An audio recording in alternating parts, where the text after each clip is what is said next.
Setiap imam mendoakan dan juga memberikan kesembuhan, semuanya itu dia lakukan tidak dengan seorang diri, tapi dia selalu didahului dengan berdoa. Berdoa adalah suatu syarat di mana orang itu harus berdoa supaya bisa dikaruniai rahmat Tuhan. Itu semua ya. Tapi berdoa bagi Yesus adalah suatu kesadaran bahwa apa yang dilakukan olehnya bukan seorang diri, tapi bersama Bapaknya di surga. Jadi doa merupakan suatu hubungan kasih. Hubungan kasih yang mendatangkan kekuatan. Dan kekuatan inilah yang membuat Yesus itu mampu menghadapi segala macam kesulitan. Maka marilah saudara sekalian, bagaimana selama ini kita memberikan arti doa? Apakah doa juga memberikan kekuatan? Apakah doa juga membuat kita berani mendapatkan kesulitan? Tetapi kesulitan itu tidak mendatangkan kecelakaan, tapi kesadaran manusia harus tunduk kepada kehendak Allah. Maka dengan perayaan Ekaristi Kudus ini, kita akan meluruskan doa-doa kita dengan sikap rendah hati, pasrah, dan bersatu dengan Tuhan.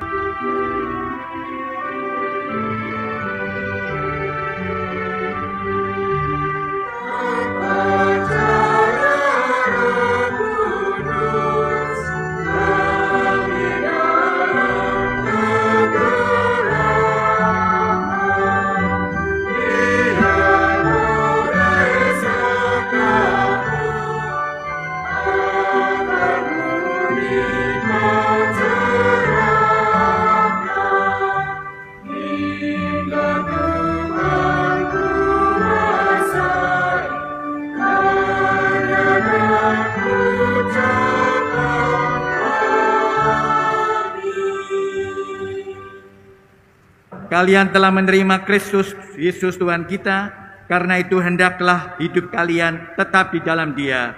Hendaklah kalian berakar di dalam Dia dan dibangun di atas Dia. Dalam nama Bapa dan Putra dan Roh Kudus. Amin. Rahmat Tuhan kita Yesus Kristus, cinta kasih Allah dan persekutuan Roh Kudus bersamamu. Dan bersama rohmu. Marilah kita siapkan hati kita terlebih dahulu agar kita pantas merayakan Ekaristi Kudus dengan mengakui di hadapan Allah bahwa kita berdosa dan mohon ampun kepadanya. Kita hening sejenak. Tuhan Yesus Kristus, Engkau menyampaikan firman yang menjadi pegangan hidup kami. Tuhan, kasihanilah kami. Tuhan, kasihanilah kami. Engkau diutus Bapa supaya karena rahmat-Mu kami sanggup melaksanakan kehendak Allah. Kristus, kasihanilah kami. Kristus, kasihanilah kami. Engkau menghendaki agar kami menampakkan karya keselamatan-Mu di tengah masyarakat kami. Tuhan, kasihanilah kami. Tuhan, kasihanilah kami. Semoga Allah yang Maha Kuasa mengasihani kita, mengampuni dosa kita, dan mengantar kita kepada hidup yang kekal. Amin. Marilah berdoa. Allah Bapa yang Maha Pengasih, orang-orang yang terbelenggu dosa dibebaskan berkat sabda penyembuhan-Mu. Resapkanlah kiranya kerahiman-Mu di dalam hati kami, bimbinglah kami di jalan Yesus Kristus Putra-Mu, yang hidup dan berkuasa bersama Engkau dalam persekutuan Roh Kudus, Allah sepanjang segala masa. Amin. Bacaan dari surat pertama Rasul Paulus kepada jemaat di Korintus. Saudara-saudara, jika di antara kalian ada perselisihan, apakah salah satu pihak sampai hati mencari keadilan pada orang-orang yang tidak benar dan bukan pada orang-orang kudus?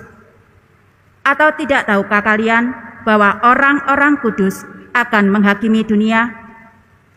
Dan jika penghakiman dunia berada dalam tanganmu, tidakkah kalian sanggup mengurus perkara-perkara yang tidak berarti? Tidak tahukah kalian bahwa kita akan menghakimi malaikat-malaikat? Apalagi perkara-perkara biasa dalam hidup kita sehari-hari. Meskipun demikian, jika kalian harus mengurus perkara-perkara biasa, urusan itu kalian serahkan kepada mereka yang tidak berarti dalam jemaat. Hal ini kukatakan untuk membuat kalian malu. Tidak adakah di antaramu seorang yang berhikmat yang dapat mengurus perkara saudaranya? Ataukah adakah saudara yang satu menuntut keadilan terhadap saudara yang lain, justru pada orang yang tidak beriman? Adanya perkara di antaramu saja, antara seorang saudara terhadap saudara yang lain, telah merupakan kekalahan bagimu. Mengapa kalian tidak lebih suka menderita ketidakadilan? Mengapa kalian tidak lebih suka dirugikan? Sebaliknya, kalian sendiri melakukan ketidakadilan. Kalian sendiri mendatangkan kerugian.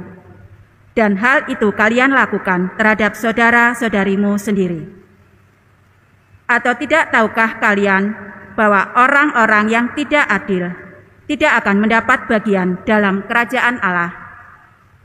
Janganlah sesat, orang cabul, penyembah berhala, orang berzinah, banci, orang pemburit, pencuri, orang kikir, pemabuk, pemfitnah dan penipu tidak akan mendapat bagian dalam kerajaan Allah. Dan beberapa orang di antara kalian dahulu demikianlah adanya. Tetapi kalian telah memberi dirimu disucikan. Kalian telah dikuduskan. Kalian telah dibenarkan dalam nama Tuhan Yesus Kristus dan dalam roh Allah kita. Demikianlah sabda Tuhan. Syukur kepada Allah. Tuhan berkenan kepada umat-Nya. Tuhan berkenan kepada umat-Nya. Nyanyikanlah bagi Tuhan lagu yang baru. Pujilah Dia dalam jemaah orang-orang saleh. Biarlah Israel bersukacita atas penciptanya. Biarlah Sion bersorak-sorai atas raja mereka. Tuhan berkenan kepada umat-Nya. Biarlah mereka memuji-muji namanya dengan tarian. Biarlah mereka bermazmur kepadanya dengan rebana dan kecapi. Sebab Tuhan berkenan kepada umat-Nya. Ia memahkotai orang yang rendah hati dengan keselamatan. Tuhan berkenan kepada umat-Nya. Biarlah orang saleh beria-ria dalam kemuliaan. Biarlah mereka bersorak-sorai di atas tempat tidur. Biarlah pujian pengagungan Allah ada dalam kerongkongan mereka. Itulah semarak bagi orang yang dikasihi Allah. Tuhan berkenan kepada umat-Nya.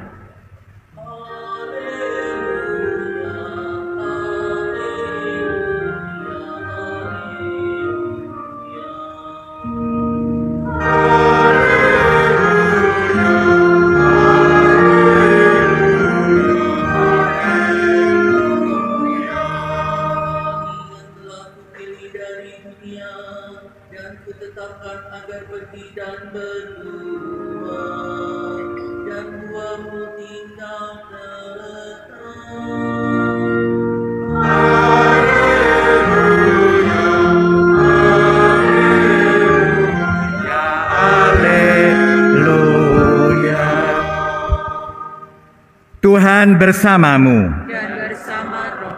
Inilah Injil Yesus Kristus menurut Lukas. Dimuliakanlah Tuhan. Sekali peristiwa, Yesus mendaki sebuah bukit untuk berdoa. Semalam-malaman Dia berdoa kepada Allah. Keesokan harinya ketika hari siang, Ia memanggil murid-muridnya dan memilih di antara mereka 12 orang yang disebutnya rasul. Mereka itu adalah Simon yang diberinya nama Petrus, Andreas saudara Simon, Yakobus dan Yohanes, Filipus dan Bartolomeus, Matius dan Thomas, Yakobus anak Alfeus dan Simon yang disebut orang Selot, Yudas anak Yakobus dan Yudas Iskariot yang kemudian menjadi pengkhianat.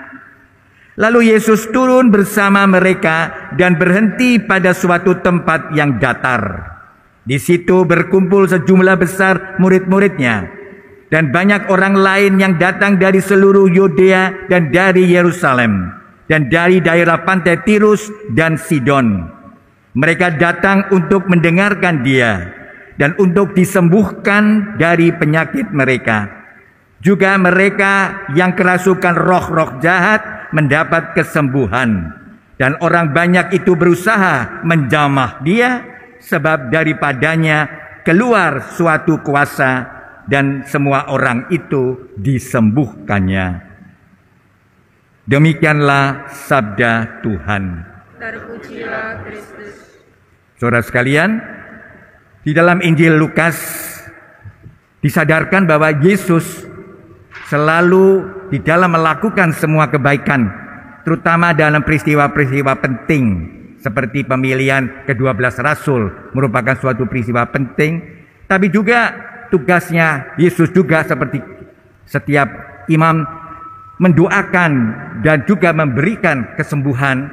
Semuanya itu dia lakukan, Yesus itu tidak dengan seorang diri, tapi dia selalu didahului dengan berdoa. Berdoa bagi Yesus bukan suatu kewajiban formal saja. Berdoa bukan adalah suatu syarat di mana orang itu harus berdoa supaya bisa dikaruniai rahmat Tuhan. Itu semua ya.